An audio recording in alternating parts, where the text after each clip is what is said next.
Hello friends, my name is Anthony sir and you are welcome to our YouTube channel English Grammar with Anthony sir।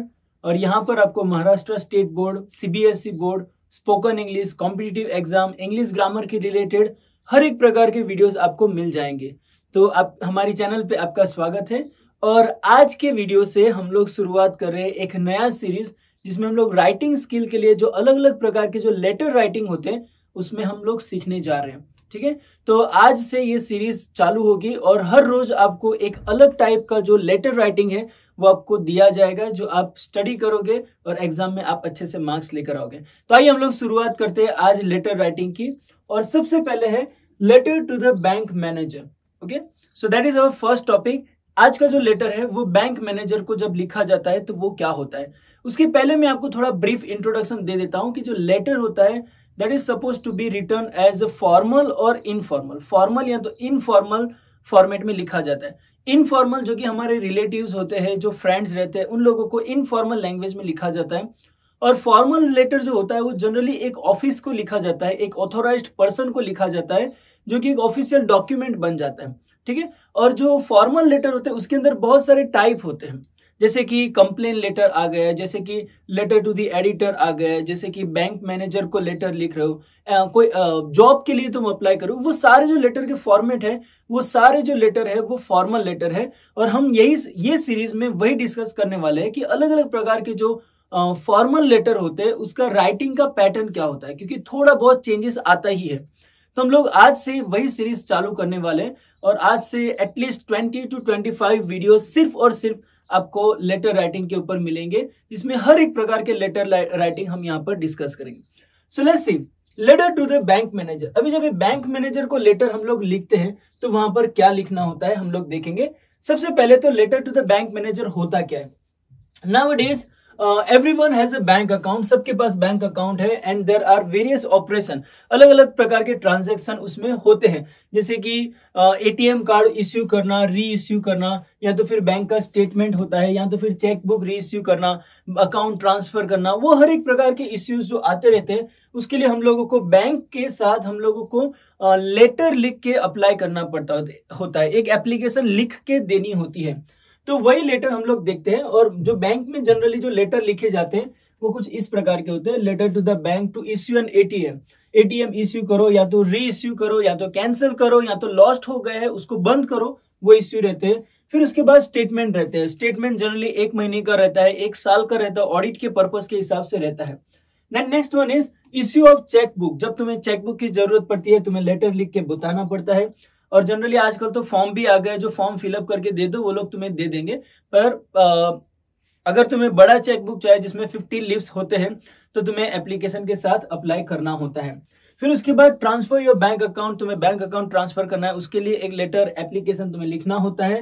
And have a look at all this various formats and modify them according to your needs. मतलब अलग अलग प्रकार के जो bank transaction जो होते हैं उसमें मॉडिफिकेशन भी अगर तुम्हें लाना है तो तुम्हें इसके थ्रू लेटर ऐसा तुम्हें लिखना होता है।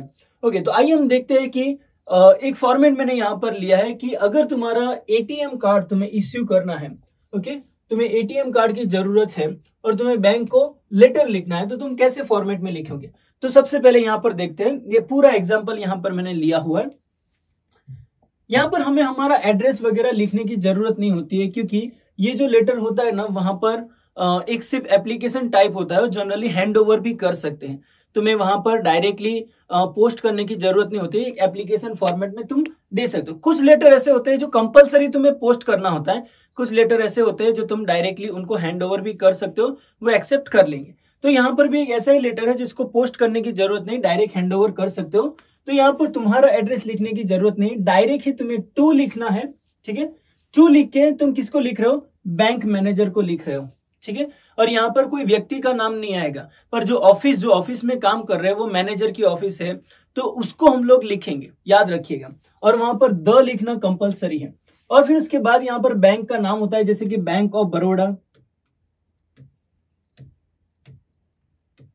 ओके, और फिर उसका वो जो ब्रांच है उसका नाम होता है, फॉर एग्जांपल वीआईपी रोड। और फिर उसके बाद सिटी नेम भी यहाँ पर तुम्हें लिखना पड़ेगा, सिटी नेम यहाँ पर लिखना होता है। और फिर उसके बाद पिन कोड अगर तुम्हें चाहिए तो तुम लिख सकते हो, क्योंकि ये जो लेटर है वो डायरेक्ट हैंडओवर हो रहा है, इसलिए अगर कंप्लीट एड्रेस नहीं होगा तो भी चलेगा, सिर्फ ब्रांच और सिटी आ गया तुम्हारा काम वहां पर खत्म हो जाएगा। फिर उसके बाद तुम डायरेक्ट चले जाओगे सैल्यूटेशन में, रिस्पेक्टेड सर और मैडम। ओके, जो भी है, हमको पता नहीं वहां पर सर है कि मैडम है, तो तुम वहां पर दोनों साथ में लिख सकते हो, रिस्पेक्टेड सर और मैडम। फिर उसके बाद डायरेक्ट तुम चले जाओगे सब्जेक्ट में। सब्जेक्ट में क्या लिखना होता है, जनरली जो पर्पस तुम्हारा रहता है वही पर्पस तुम्हें लिखना होता है, और जो फॉर्मेट होता है वो जनरली ये फॉर्मेट याद रखेंगे, request letter to issue a new ATM card. ये बहुत अच्छा फॉर्मेट है जो आप एक्सेप्ट कर सकते हो, या तो फिर requesting for a new ATM card. Okay, और हाँ, ज्यादा तो रिक्वेस्ट ही रहेगी, मतलब यहाँ पर इंफॉर्मेशन कंप्लेन वगैरह वर्ड्स नहीं इस्तेमाल करना है, रिक्वेस्ट ही हम लोगों को इस्तेमाल करना है। तो ये सिंपल प्रेजेंट टेंस में इस्तेमाल कर सकते हो, या तो फिर कंटिन्यूअस टेंस में भी इस्तेमाल कर सकते हो। फॉर एग्जांपल रिक्वेस्टिंग फॉर, और फिर उसके बाद जो तुम्हारा पर्पस है वो तुम्हें लिखना है।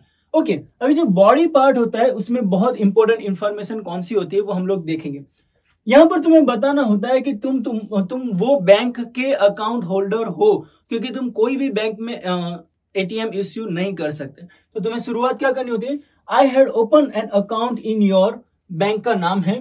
ओके, इंट्रोडक्शन दे रहे, अ फ्यू मंथ्स बैक, कुछ महीने पहले, but somehow I did not apply for the ATM card at that time, पर वो टाइम पे मैंने एटीएम कार्ड अप्लाई नहीं किया था, मतलब पर्पस तुमने बताया क्यों चाहिए। Next, I have been doing the withdrawal process and the other transaction processes through the bank only. मैं बैंक के द्वारा ही ज्यादातर ट्रांजेक्शन करता हूँ। Henceforth, तो इसके लिए I want to use an ATM card to debit money as the same may save my time. Okay? तो डेबिट कार्ड मुझे चाहिए क्योंकि मुझे मेरा टाइम बचाना है। पर्पस तो उन्होंने बता दिया। फिर उसके बाद लास्ट में रिक्वेस्ट करते हुए, so kindly grant me a new ATM card as soon as possible. I would be very thankful to you for your kind act. Okay, ये यहाँ पर उन्होंने एक थैंकफुल आभार व्यक्त कर दिया है, और यहाँ पर उन्होंने रिक्वेस्ट कर दिया। तो मतलब एकदम प्रिसाइज फॉर्मेट में ही यहाँ पर इंट्रोडक्शन दे दिया है, उनका पर्पस क्या है वो भी बता दिया है, रिक्वेस्ट भी कर दिया है, और थैंक यू भी बोल दिया। और जनरली तुम्हारा जो लेटर रहता है, जो फॉर्मल लेटर रहता है, उसकी रिक्वेस्ट के अंदर इतना ही इंफॉर्मेशन तुम्हें देना होता है, उससे ज्यादा इंफॉर्मेशन नहीं देना होता। एक और इंपॉर्टेंट डिटेल यहाँ पर तुम्हें बतानी होती है, वही तुमने उनका नाम बताया। फिर हाँ, यहाँ पर उन्होंने अकाउंट नंबर डायरेक्ट नीचे दे दिया है, या तो तुम ये डिटेल नीचे भी दे सकते हो, या तो फिर उसको इंट्रोडक्शन करते वक्त यहाँ पर भी तुम अकाउंट डिटेल्स डाल सकते हो। पर जब यहाँ पर बॉडी में यहाँ पर डालते हो तो जो अकाउंट नंबर होता है उसको तुम्हें अंडरलाइन करना होता है, क्योंकि वो हाईलाइटेड इंफॉर्मेशन होती है। ठीक है, थैंकिंग यू। फिर उसके बाद अकाउंट डिटेल अलग से उन्होंने दिए ताकि वो उनको मैनेजर की आंखों में तुरंत ही आ जाए। फिर उसके बाद अकाउंट होल्डर का नाम लिखा है एंड अकाउंट नंबर। ये वाली इंफॉर्मेशन बहुत ही रेलेवेंट हो जाती है, क्योंकि इसी के बेस पे वो लोग प्रोसेस करने वाले हैं, तो ये यहाँ पर जरूरी है। फिर उसके बाद योर्स फेथफुली, हम लोग क्लोजिंग में डायरेक्ट चले जाएंगे। सिग्नेचर यहाँ पर मस्ट हो जाएगी, क्योंकि अगर तुम सिग्नेचर करते हो तो ही तुम्हारा ये लेटर वैलिड गिना जाएगा। अगर तुमने सिग्नेचर नहीं किया है तो वो लोग, जो बैंक के लोग होते हैं, वो ये लेटर एक्सेप्ट नहीं कर सकते, क्योंकि कोई भी बंदा आकर लेटर दे जाएगा और तुम्हारे एटीएम इश्यू होते रहेंगे। तो सिग्नेचर इंपॉर्टेंट है। फिर उसके बाद डेट एंड प्लेस, वो भी इंपॉर्टेंट है। क्यों? क्योंकि यहाँ पर तुमने कौन सी तारीख को अप्लाई किया था, और अगर लेट होता है तो तुम कंप्लेन लिख सकते हो कि मैंने ये डेट को ये जगह पर अप्लाई किया था पर अभी तक एटीएम नहीं आया। इसलिए तुम्हारे लेटर के अंदर डेट एंड प्लेस बहुत इंपॉर्टेंट है। ओके, इतना इंफॉर्मेशन तुम डालोगे और फिर तुम एप्लीकेशन दोगे तो तुम्हारा एटीएम कार्ड जरूर से आ जाएगा। पर हम लोग ने ये जो लेटर सीखा है वो एग्जाम पर्पज से सीखा है, तो एग्जाम पर्पज के हिसाब से तुम अगर देखते हो तो ये जो एड्रेस है वो हमारा 3 से 4 लाइन के अंदर एड्रेस हो जाना चाहिए, और उसके बाद यहाँ पर डेट भी डालना है। डेट बहुत जरूरी होता है, उन्होंने लास्ट में भी डाला है और यहाँ पर भी हम लोग डेट डालेंगे। ठीक है, नेक्स्ट वन है जो सब्जेक्ट है उसका आपको मार्क्स मिल जाएगा। बॉडी पार्ट होता है उसके 2 मार्क्स रहते हैं, याद रखेंगे। फिर उसके बाद जो क्लोजिंग होता है उसका 1 मार्क रहता है। वैसे टोटल 5 मार्क्स का एक क्वेश्चन पूछा जाता है। अगर आप यही प्रिसाइज फॉर्मेट में ये इस्तेमाल करते हो आपके 5 मार्क्स जरूर से आ जाएंगे।